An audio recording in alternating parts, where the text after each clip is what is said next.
Hey everybody, Kay here with today's Ccrn question of the day. Here's a trauma one for all of you trauma nurses out there. So we have a 23-year-old patient that is admitted after suffering a head injury in a motorcycle accident.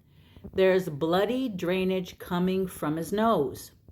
To test for CSF, the nurse would... Well, let's go kind of answer by answer.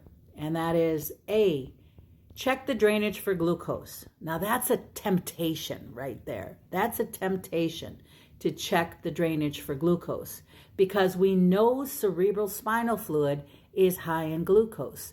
The problem with that is it says that there's bloody drainage coming from the nose. So blood coming from anywhere is going to be positive for glucose. So this glucose doesn't help. Testing for glucose does not help when it's bloody drainage coming from the nose. Now, if the question would have said that the patient has clear drainage coming from the nose, then we'd be all over checking it for glucose, right? Because again, we know that cerebral spinal fluid is high in glucose. So, we'd be on top of that. But it's bloody. Nope, A is not the answer.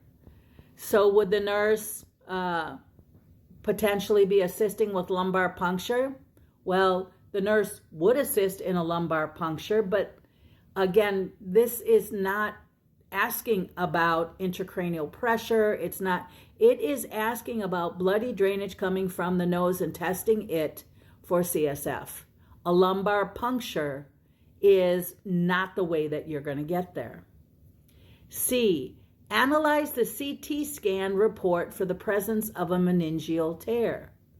Well, in order to get CSF coming out of your nose, I do agree that there must be a meningeal tear. Because when you think about CSF flows in the subarachnoid area, and so it's beneath the arachnoid mater. So if you have CSF coming out of your nose, you have a meningeal tear. But what we're going to do, and what tells us about bloody drainage containing CSF, is we are going to have the patient bleed onto a 4x4 and then take a look at the 4x4 and notice that the CSF will separate from the blood and it will form a halo effect on the 4x4. So that's what we use in order to check for CSF. We just have the patient bleed onto a 4x4 and check for the halo effect. Now, they might have a question like this on your exam, or they might have a question that says something to the effect of, or maybe this will be a second question following this one, that says like, what should you do next? If you know there's CSF coming out of the nose, what should the critical care nurse anticipate doing? Well, notice these answers. Number 1, insert an NG tube. Number 2, start nasal cannula oxygen. Number 3, pack the nose. Well, no. In all 3 of those situations, notice what they're trying to get you to do. Stick something up this guy's nose, which you're not going to be doing, right?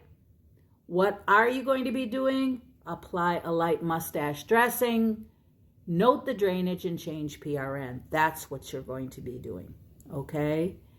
So that is our CCRN question for today. I hope you enjoyed it, and I will see you tomorrow. Take care. Bye-bye.